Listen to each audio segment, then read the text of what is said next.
Friends, ఈరోజు Sunday స్పెషల్గా మా ఇంట్లో ఫ్రాన్స్ బిర్యానీ వండుకుంటున్నాము. ఫ్రాన్స్ తీసుకొచ్చాను. ఫ్రాన్స్ కేజీ తీసుకుంటే 600 గ్రాములు వచ్చినాయి.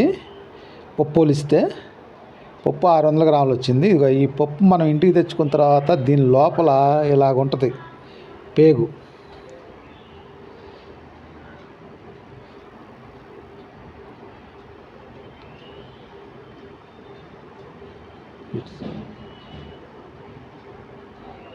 ఇదిగా ఈ పేగుని చక్కగా ఇలా తీసుకోవాలి.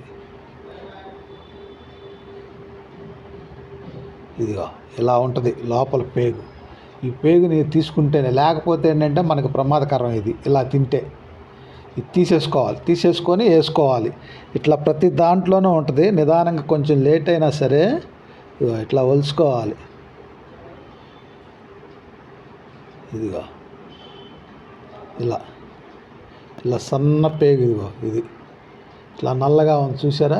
ఇందుట్లో నుంచి వస్తుంది అనమాట. మన ఇంటికి కంటే కూడా చిన్నగా ఉంటుంది ఇది. ఇట్లాగా ఇది ఇలాంటివి ఒలుచుకొని చక్కగా నీట్గా కడుక్కొని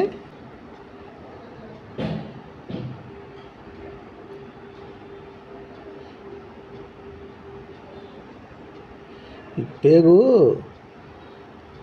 ప్రమాదకరం. ఇది మామూలుగా కాదు. ఇదిగా ఇట్లా ఉంటుంది. దీంట్లో నుంచి ఇలా లాక్కోవాలి. ఇలా లాక్కొని వేసుకోవాలి. ఇలా వండుకోవాలి. ఇది ప్రతి దాంట్లోనే ఉంటుంది. చక్కగా నిదానంగా లేట్ అయినా సరే కింద భాగంలో కూడా ఉంటుంది. కింద భాగంలో కూడా తీసుకోవాలి. ఇదిగో కింద భాగంలో కూడా ఇలాగ వస్తుంది. ఇది చక్కగా తీసేసుకోవాలి. ఇదేంటంటే మనకి క్యాన్సర్ కూడా ప్రమాదం జరుగుద్దంట తీసుకోకపోతే. దీనివల్ల ఫ్రెండ్స్, మనం ఇవాళ రొయ్యలు సపరేట్గాను బిర్యానీ సపరేట్గా వండుకుంటున్నాం. రొయ్యలు ఫ్రై చేస్తున్నాము.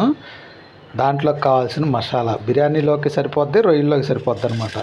వెల్లుల్లిపాయలు రెబ్బలు 4, ఇలాచి, ఒక చెక్క ముక్క, ఒక 12 లవంగాయలు, కొబ్బరి, పచ్చిమిర్చి ఒక 2 కాయలు, అల్లం ఒక 50 గ్రాములు.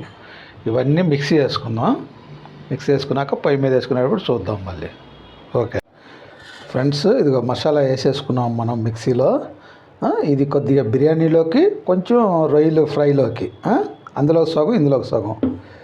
ఇదిగో ఫ్రాన్స్ శుభ్రంగా కడిగి అక్కడ పెట్టుకున్నాము. పొయ్యి మీద బండి పెట్టుకొని పొయ్యి వెలిగిద్దాం. ముంగల కొద్దిగా ఆయిల్ వేసుకుందాం.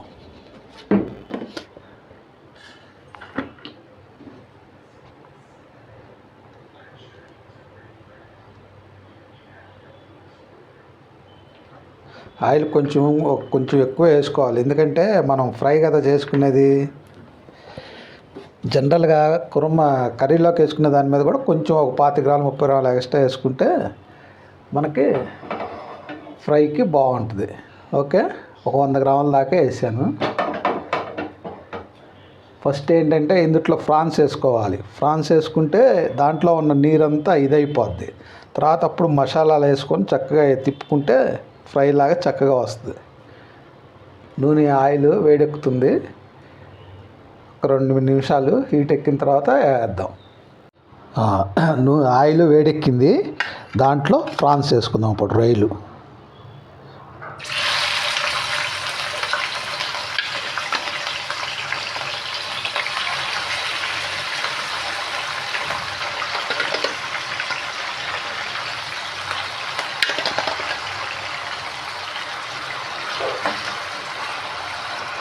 కేజీ తీసుకున్నామండి. 550 గ్రాములు వచ్చిందండి పప్పు. అంటే 450 గ్రాములు వేస్టేజ్ పోయింది.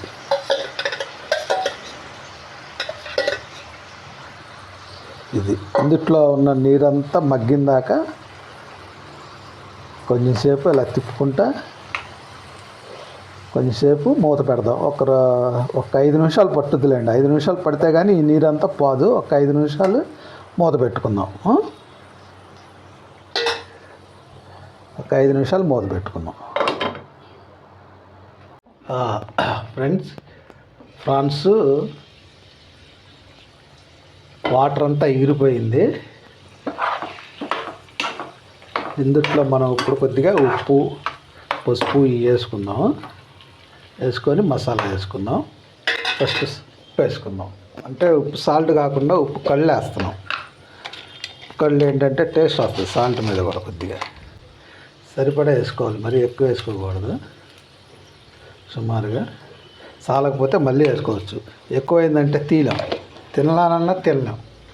సాంబార్ మసాలా మేము పట్టుకున్నది చూపించాం ఆల్రెడీ వీడియోలో. ఇది కూడా కొద్దిగా అలాగ వేసుకుంటే ఫ్లేవర్ బాగుంటుంది, మంచి స్మెల్ వస్తుంది.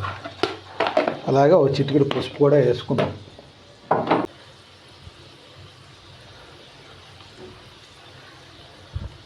పసుపు ఎక్కువ వేసుకున్నా కూడా ఏంటంటే చేదు వచ్చేస్తుంది, ఎక్కువ వేసుకోకూడదు.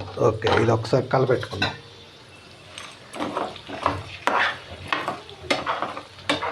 ఓకే, ఇందులో ఇప్పుడు మసాలా వేసేసుకుందాం. ఇదిగోండి మసాలా. బిర్యానీలో కానీ సగం దీంట్లోకి, సగం ఇందులో వేసుకుందాం, సగం బిర్యానీలో వేసుకుందాం.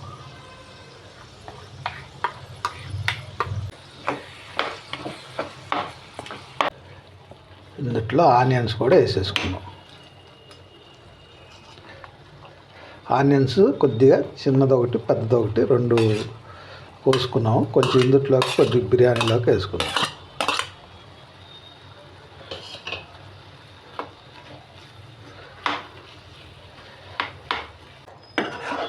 ఓకే, ఇది ఒక 5 నిమిషాలు ఇలాగ మగ్గనిద్దాం. పెట్టేస్తున్నాను. ఒక 5 నిమిషాలు మగ్గనిద్దాం.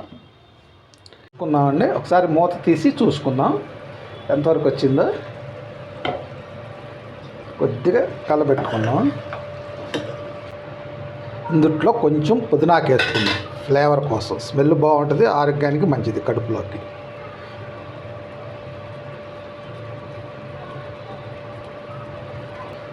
కొంచెం వేసుకున్నామండి. మూత పెట్టుకున్నాము.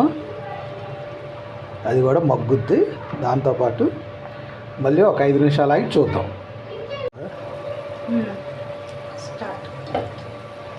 ఒకసారి తిప్పుకుందామండి ఎంతవరకు వచ్చిందో. ఇది ఆకేసాం కదా.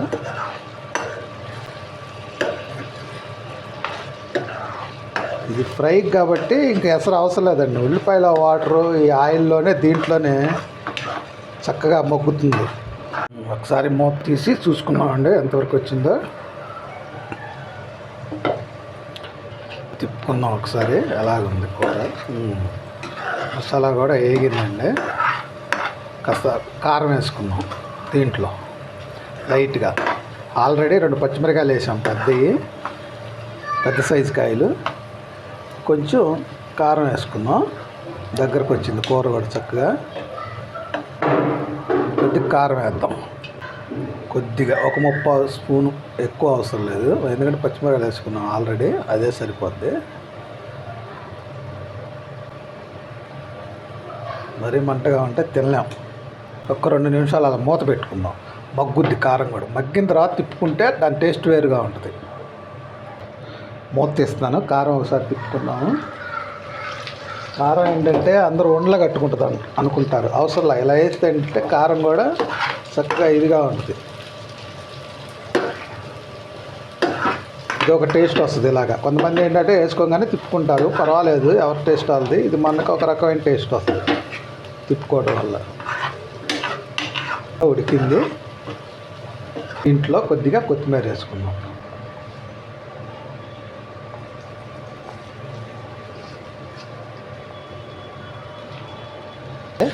దీంట్లో మనం ఆయిల్లో వేయించి పెట్టుకుని జీడిపప్పు కూడా కొద్దిగా ఉంది. ఇవి కూడా జీడిపప్పులు కూడా కొద్దిగా వేసుకుందాం.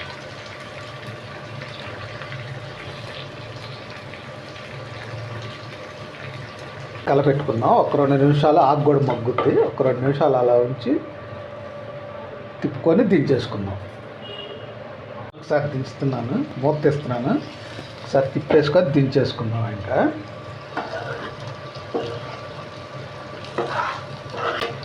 ఓకే, మంచి స్మెల్ వచ్చింది. ముక్క చక్కగా వేగింది. మసాలా కూడా చక్కగా వేగింది. బాగుంది. ముక్క ఉడికింది. మంచి టేస్ట్. ఓకే ఫ్రెండ్స్, ఇదంతా వేగింది, బాగుంది. ఇది దించేసుకుంటున్నాం మూత పెట్టేసి. తర్వాత నెక్స్ట్ వీడియోలో నెక్స్ట్ వీడియోలో కాదు, ఇప్పుడే ఎమ్మటే దించేసి బిర్యానీ పెట్టుకుందాం. ఇది దించేస్తున్నాను, బిర్యానీ పెట్టుకుందాం. ఇంకా బిర్యానీకి చేయడానికి ఇవ్వండి, పొయ్యి వెలిగించాం, పైన బాండి పెట్టాం, ఇందులో ఆయిల్ పోస్తున్నాను.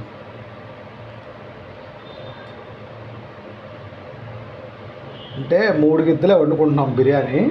దాంట్లోకి సుమారుగా 100 గ్రాముల లోపు ఆయిల్ పోసుకున్నాం. ఎక్కువ పోసుకోలేం, మరి ఆయిల్ ఎక్కువగా ఉన్నా కూడా అంత టేస్ట్ అనిపించి చేతి నిండా జిడ్డు అవుతుంది అనమాట. దానికి సరిపడా పోసుకుంటున్నాం. ఆయిల్ కాగిందండి. ఇందుట్లో మనం ఫస్ట్ 2 బిర్యానీ ఆకులు వేసుకుంటున్నాం. అలాగే ఒక అనాస్ పువ్వు మొగ్గ, అంటే ఇది స్టార్ పువ్వు అంటారు కొంతమంది.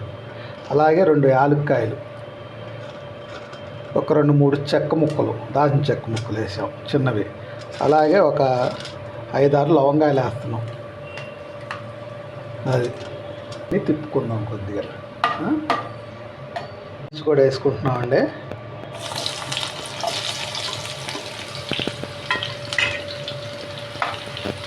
మసాలా వేసుకుందామండి. కలిపెట్టుకుందాం.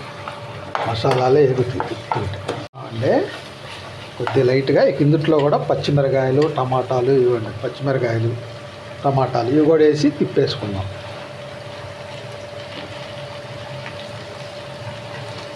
ఇవి కూడా వేసి తిప్పుకుంటే ఈ నీళ్ళతోనే ఎగుతూ ఉంటుంది. కాస్త తిప్పుకోవాలి, ఒక 5 నిమిషాలు అవి తిప్పుకుంటూ ఉంటుంది. కొత్తిమీర, పుదీనాకు కూడా వేసేసుకుందామండి. కొత్తిమీర, పుదీనాకు ఇవి కూడా వేసేసుకొని కలపెట్టేసుకోవాలి, తిప్పేసుకుందాం. ఇందులోనే మసాలాతో పాటు ఇవి కూడా, ఆకు కూడా పచ్చి వాసన లేకోకుండా ఉంటుంది అన్నమాట. ఇలాగా ఒక 2 నిమిషాలు తిప్పుకున్నాం. ఇలాగే మసాలా వేగిందండి. ఇందుట్లో కొద్దిగా ఎసరు పోసేసుకున్నాం. ఇక మనం 3 గ్లాసులు బియ్యం వేసుకున్నాం చిన్న గ్లాసుతో. పెద్ద గ్లాసుతో 3 గ్లాసులు వాటర్ పోసుకుంటే సరిపోద్ది. వాటర్ పోసేసుకొస్తా 3 గ్లాసులు. ఈ చిన్న గ్లాసుతో 3 గ్లాసులు పోసుకున్నాం. ఇప్పుడు డబుల్తో దీంట్లో వేస్తున్నాం.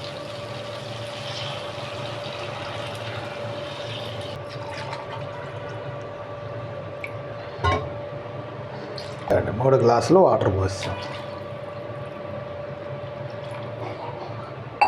ఒకసారి కలబెట్టుకుందాం.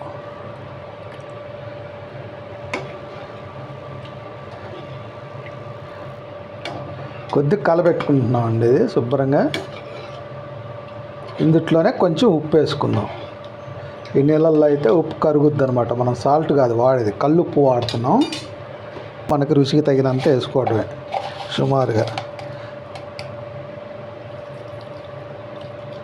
మరీ ఎక్కువైందనుకోండి తినలేం కూరలోనే. దీంట్లో ఇది కొద్దిగా బిర్యానీ సప్పగా ఉన్నా పర్వాలేదు, ఎందుకంటే కూరలో ఉప్పు వేసుకుంటాం కాబట్టి సరిపోద్ది, ఇంకా అవసరంలా.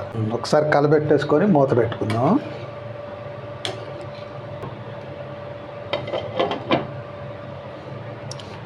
ఒక 10 నిమిషాలు ఎసరు కాగనండి. ఎసరు కాగిన తర్వాత మనం అందుట్లో నానబెట్టిన బియ్యం తీసుకొచ్చి వేద్దాం. మూత తీస్తున్నాను. ఇందుట్లో రైస్ వేసేసుకుందాం. ఎసరు చూసారా మరుగుతుంది, కట్టలాడుతుంది. ఇక ఇందుట్లో రైస్ వేసేసుకుందాం. ముందు మనం ఆయిల్లో వేయించుకున్న జీడిపప్పు కూడా ఇందుట్లో వేసేసుకుందాం. ఇదిగోండి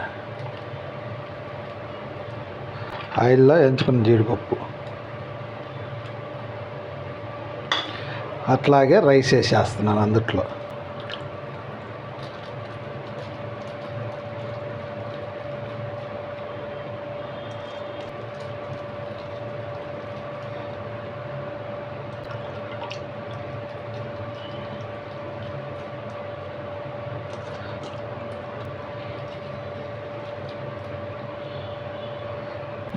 ఓకే అండి, ఒకసారి తిప్పుకుందాం గరిటె పెట్టి.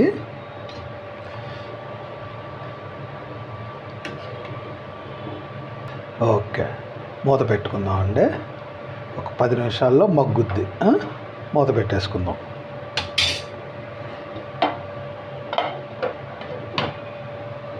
ఒకసారి మూత తీసి చూసుకుందామండి. రైస్ వేసాం కదా ఇందుట్లో. అదిగోండి ఎసరా అంతా కూడా దగ్గరకు వచ్చేసింది. ఇప్పుడు మనం దీంట్లో 1 స్పూను లేదా 1 స్పూనున్నర కొద్దిగా నెయ్యి వేసుకున్నాం అనుకోండి, మెతుకుగా వస్తుంది అన్నమాట. శుద్ధ అవ్వకుండా అంటే మనకి చక్కగా మెతుకుగా కూడా రైస్ ఇడిపోద్ది చక్కగా, శుద్ధ లేకోకుండా. ఓకే అండి, మళ్ళీ ఒక 5 నిమిషాలు అలా ఉంచుదాం మూత పెట్టేసి. ఒకసారి బిర్యానీ మీద మూత తీసి చూసుకుందాం ఎంతవరకు వచ్చిందో. మగ్గిందండి, కొద్దిగా ఇంకొంచెం ఆయిల్గా నెయ్యి వేసాం కదా, పొడిగా ఉంది. ఇంకొంచెం మగ్గితే కొద్దిగా నీరుగా ఉంది, కొంచెం మగ్గాలి. కొంచెం మగ్గితే ఏంటంటే పొడిలాడుతుంది. ఇది కొంచెం మగ్గాలి, కొద్దిగా మగ్గనిద్దాం ఒక 2 నిమిషాలు. మూత పెట్టుకుందాం మళ్ళీ ఒక 5 నిమిషాలు. రెడీ అయిపోయి ఉంటుందండి, చూద్దాం ఒకసారి మూత తీసి. పొడిలాడుతుంది, బాగా వచ్చిందండి. ఇదిగోండి పొడిలాడుతుంది, రైస్ కూడా బాగుంది. ఇదిగోండి, ఇక దించేసుకుందామా. బాగుంది బిర్యానీ కూడా ఉడికిపోయింది చక్కగా. ఏ మెతుకు వచ్చేసింది, బాగుంది. ఇదిగోండి మెతుకు వచ్చింది, ఉడికింది చక్కగా మెత్తగా కూడా. దించేసుకుందాం మూత పెట్టి, పోయి కట్ చేసేసుకుందాం. బిర్యానీ వండుకోవడం, కర్రీ వండుకోవడం అంత అయిపోయిందండి, ఫ్రై అయ్యి. ఇదిగోండి బిర్యానీ ఇస్రాకులో వడ్డించేసుకున్నాము. బిర్యానీ ప్రాన్స్ ఫ్రై, దాంట్లోకి కలుపుకోవడానికి కూడా కాస్త కట్టా తయారు చేసుకున్నాం. మనం పప్పుచారు టైప్ లాగా కట్టా తయారు చేసుకున్నాం. కట్టా వేసుకొని కలుపుకొని ఆయన నంచుకొని తింటమే. ఇదండి ఈరోజు స్పెషల్ మా ఇంట్లో, సండే స్పెషల్. మళ్ళీ మీ ముందు ఇంకో వీడియోతో కలుద్దాం. బాయ్.